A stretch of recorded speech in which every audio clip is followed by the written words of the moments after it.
जय हिंद दोस्तों, आज हम लोग देखने वाले हैं कक्षा 10 का पाठ 3 जल संसाधन। अब जैसा कि हम लोग जानते हैं कि हमारी पृथ्वी जो है सो गोल है ना, और पृथ्वी का 3/4 भाग जो है सो जल है। इसमें भी जल है, इसमें भी जल है और इसमें भी जल है। मतलब अगर पृथ्वी को 4 पार्ट में बांटे तो 3 पार्ट में सिर्फ पानी भरा हुआ है, सिर्फ एक पार्ट में क्या हमारा स्थल है। ठीक है, 3/4 भाग में जल।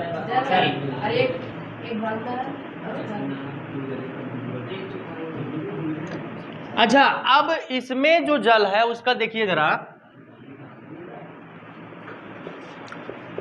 इसका 96.5% जो है सो खारा पानी है। कैसा पानी है? बिल्कुल भी पीने लायक नहीं। बच गया कितना परसेंट? 3.5%। ये हमारा पीने लायक है, लेकिन इसका भी 70% जो है वो बर्फ के रूप में जमा हुआ है। जब तक वो पिघलेगा नहीं तब तक उसको हम लोग यूज नहीं कर पाएंगे। ठीक है, अब 3.5 का जो है 30% मात्र हम लोग यूज करते हैं, जो कि नदी में रहता है या तो भूजल में रहता है ना, या तो सतही जल होता है या तालाबों में होता है। तालाब तो यही होगा ना, सतही, नदी वाला भी सतही होगा। समझ में आया? तो मात्र हम लोग का कितना प्रतिशत है जी? 30%। किसका? ये 3.5 का 30%। हाँ खारा पानी को मतलब, हाँ, खारा पानी को हम लोग मीठे में बदल सकते हैं, लेकिन उसके लिए भी थोड़ा प्रोसेस है। इसका मतलब जो पानी उसमें तो एकदम, लेकिन खारा पानी को नहीं यूज कर सकते।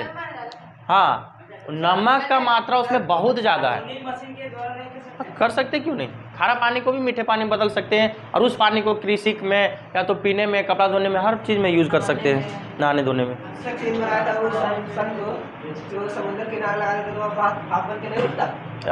कहाँ? सूरज को, कृत्रिम सूरज को? हाँ, क्यों नहीं? तो भाप बन के तो उड़ता ही है। ऐसा नहीं है कि ये जो 96.5% जो है वो खारा पानी सिर्फ समुद्र में हमेशा के लिए रहता है। जब गर्मी का मौसम होता है तो वो भाप बन करके तो उड़ता ही है। समझा? अब वो बारिश क्या है कि अचानक ना बढ़ जाता है, कहीं कहीं देखता होगा एकदम बाढ़ आ जाता है, तो वो पानी हम लोग किधर यूज कर पाएंगे? वो तो ऐसी बर्बाद हो जाएगा ना। अगर बाढ़ आ जाएगा तो किसी भी क्षेत्र में जाएगा, बहुत सारा पानी ले जाएगा, नदी तालाब के माध्यम से फिर समुद्र में मिल जाएगा, तो कोई फायदा हुआ? तो वही अगर हम लोग पेड़ पौधा लगाएंगे भारी मात्रा में तो उतना तेज बारिश नहीं होगा।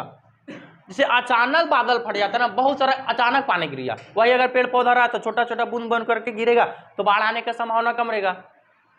समझ में आया? बड़ा बड़ा बूंद गिरता है, तुरंत जमा हो जाता है, तुरंत बह करके चला जाता है। छोटा छोटा बूंद गिरेगा तो जमा कम होगा, जमीन में ज्यादा रिसेगा, हमारा भूजल भी ज्यादा बढ़ेगा, है ना।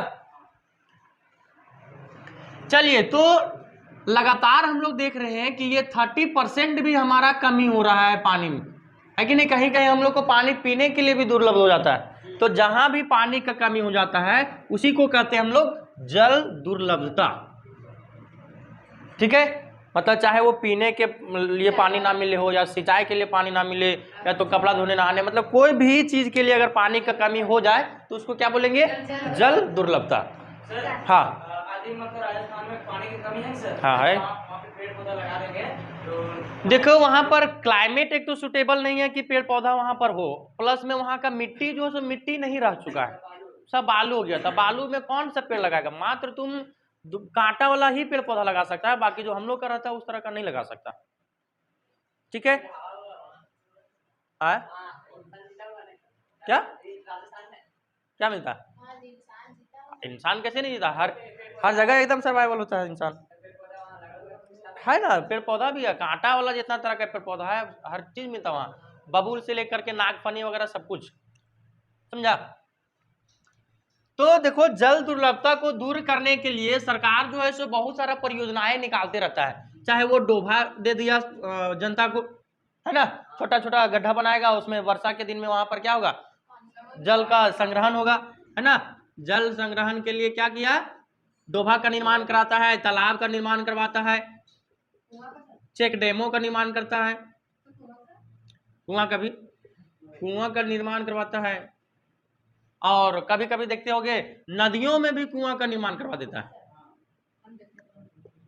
तो किस लिए देता है? ये फ्री में सरकार का देने का मेन मुद्दा यही है कि जो जल का कमी हो जाता है गर्मी के दिनों में या तो ठंड के दिनों में, सिंचाई नहीं हो पाता अच्छे तरीकों से, तो इसलिए वो किसानों को ये सब सुविधाएं प्रदान करता है। ठीक है, हाँ, वो पानी अगर बरसात के दिन में बचा के रखेगा तो वही पानी फिर ठंडा के मौसम में या तो गर्मी के मौसम में यूज करेगा।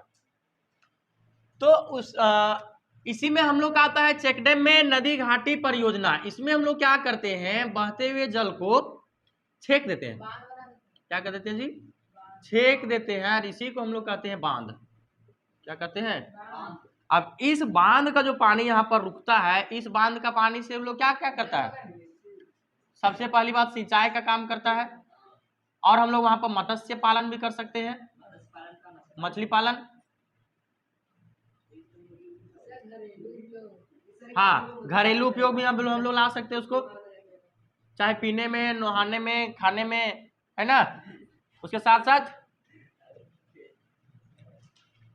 बिजली उत्पादन में भी ला सकते हैं। तो इस नदी घाटी परियोजना को ही हम लोग बहुउद्देश्य, मतलब हमारा उद्देश्य ये डैम को बनाने से बहुत सारा है, इसी को हम लोग बोलते हैं बहुउद्देश्य नदी घाटी परियोजना। हाँ, चलो, तो यही जल दुर्लभता को दूर करने के लिए हम लोग को क्या बनाया गया है? नदी घाटी परियोजना। अच्छा, इस उद्देश्य में एक और मुद्दा आता है कि वो बाढ़ को भी नियंत्रण करता है कि नहीं? बहुत हद तक क्या करता है, ये पानी को रोक के रखता है। लेकिन कभी कभी यही बाढ़ का नियंत्रण करने के मुद्दे से उसको बनाया जाता है, लेकिन कभी कभी ये क्या करता है, बांध के वजह से ही बाढ़ आ जाता है। अब मान लो ये कमजोर बांध बना दिया, है ना, टूट गया, आसपास के क्षेत्रों में पानी फैल गया, बाढ़ आ गया। ठीक है, तो कभी कभी ये हानिकारक भी सिद्ध होता है।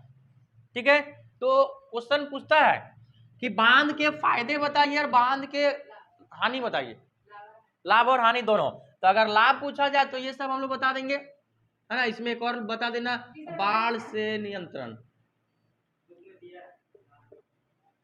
ठीक है, लेकिन हाँ, पॉइंट देके बनाओ और इसके बारे में डिस्क्रिप्शन करो।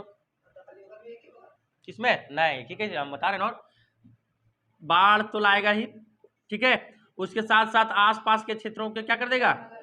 जलमग्न। अब जलमग्न कौन सा वर्ड है भाई? आसपास के क्षेत्रों को हमेशा गीला गीला ही रखेगा, जिससे वहां पर ना तो खेती हो पाएगा ना ही और कुछ कर पाएगा वहां पर। ठीक है, चलो, यही जल दुर्लभता को दूर करने के लिए एक और नियम अपनाया जाता है, वर्षा जल का संग्रहण। इसमें क्या होता है? हाँ, वर्षा जल होता है, चाहे हम कुआं बना करके वर्षा जल संग्रहण करें या डोभा का निर्माण करके वर्षा जल संग्रहण करें। पश्चिम बंगाल का बात बताते हैं, वहां पर क्या करता है, छोटा छोटा गड्ढा बना देता अपना खेत में ही। ठीक है, जब भी बारिश होता है तो यहाँ पर जमा हो जाता है, और यही फिर लोग क्या करता है, सिंचाई में उपयोग करता है। अच्छा, राजस्थान का बात बता रहे हैं, राजस्थान में क्या करता है,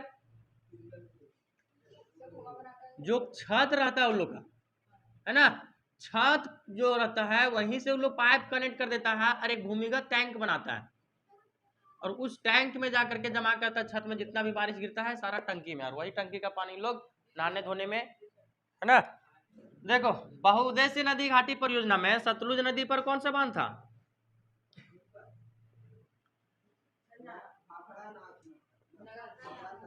भाखड़ा नांगल, है ना, भारत का। कृष्णा पर, हाँ, नागार्जुन। और महानदी पर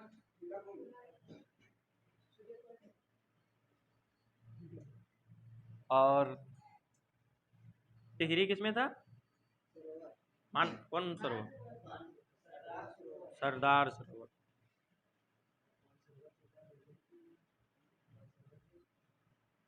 ये सब एक एक नंबर में पूछेगा।